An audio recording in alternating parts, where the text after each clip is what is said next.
आज मुंबई के इतिहास के बारे में मुझे एक और किताब मिली, मगर उसे मैं पढ़ नहीं सकता हूँ क्योंकि वो गुजराती में है। मगर इस किताब के कवर पर मुझे मुंबई शहर के वो सारे नाम मिले जो वक्त के साथ में बदलते रहे, जिसे इस वक्त मैं आपके लिए स्क्रीन पर दिखा रहा हूँ। मुंबई में अगर बोरीवली नाम का सबब है तो मुंबई के बाहर ठाणा में भी एक और बोरीवली है। अगर मुंबई में दहीसर है तो पालघर में भी एक छोटा गांव है जिसका नाम है दहीसर। अगर यहाँ पर गोरेगांव है तो रायगढ़ डिस्ट्रिक्ट में भी एक गोरेगांव है। और मुंबई के बाहर अगर मीरा रोड है तो भारत के बाहर भी एक मीरा रोड है, और वो भी कनाडा में। गुजरात में अगर मांडवी है तो मुंबई में भी एक मांडवी है। और इस मांडवी के आगे तब एक ऐसा एरिया लगता था जहां पर हमेशा दलदल हुआ करती थी और घुटनों तक पानी हुआ करता था। जो भी वहां से चलकर भिंडी बाजार जाता था उसके पैर ऑटोमेटिक धुल जाते थे, और लोग देखते ही पहचान जाते थे और कहते थे, हा पायधुणी वर्ण आला ऐसे दिसते। इस पायधुणी एरिया को ड्राई करने के लिए अंग्रेजों ने एक अंडरग्राउंड नाला खोदा और यहाँ का सारा पानी वर्ली के समंदर में ड्रेन किया। ये नाला, जिसे मराठी में नळ कहते हैं, ये भिंडी बाजार के नीचे से जाता है। इसीलिए भिंडी बाजार को बाद में लोग नळ बाजार भी कहने लगे।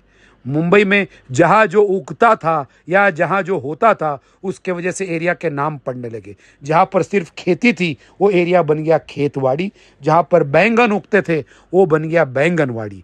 इमली के पेड़ जहाँ पर थे वहाँ का बंदरगाह बन गया चिंच बंदर। जहाँ पर रंगों का मार्केट था वो बन गया गुलालवाड़ी। चंदन जहाँ पर अच्छा मिलता था वो बन गई चंदनवाड़ी। और फणस यानी कटहल जहाँ पर उगते थे वो बन गई फणसवाड़ी।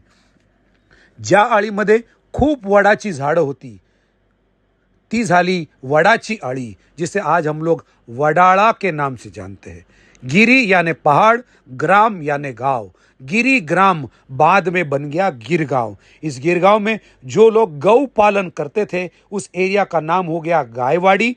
और ये गाय जिस टैंक में पानी पीने जाती थी उस टैंक का नाम हुआ गोवालिया टैंक। ये गाय और बाकी के जानवर जहां पर चरते थे उस जगह का नाम हो गया चरनी रोड। एक पहाड़ पर बहुत सारे बबूल की झाड़ियां थी जहां पर बना एक शिव मंदिर।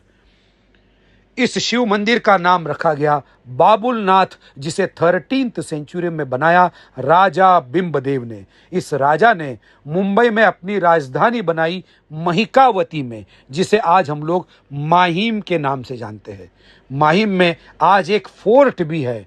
और इस राजा की और एक खास बात थी, इस राजा के पास थे 2500 हाथी। अब इन 2500 हाथियों को रखा कहा जाए, उनके लिए एक एरिया खाली कराकर उनके लिए एक स्पेशल तबेला बनाया गया जहां पर इन हाथियों को रखा जाता है। उसे संस्कृत में कहा जाता है मातंगालय। यही मातंगालय वक्त के साथ बदलते बदलते हो गया माटुंगा।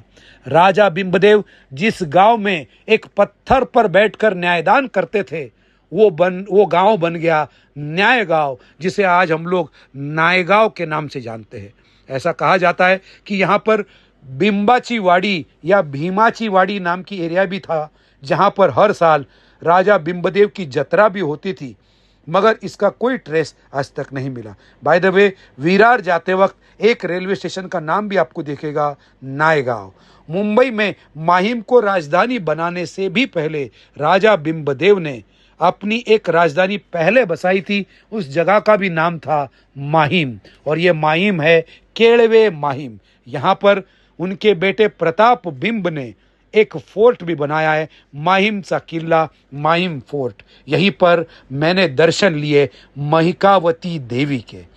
अगर आप भी ऐसे किसी जगह के बारे में जानते हैं जिसका नाम मुंबई के किसी एरिया से मेल खाता है तो कमेंट में ज़रूर लिखना।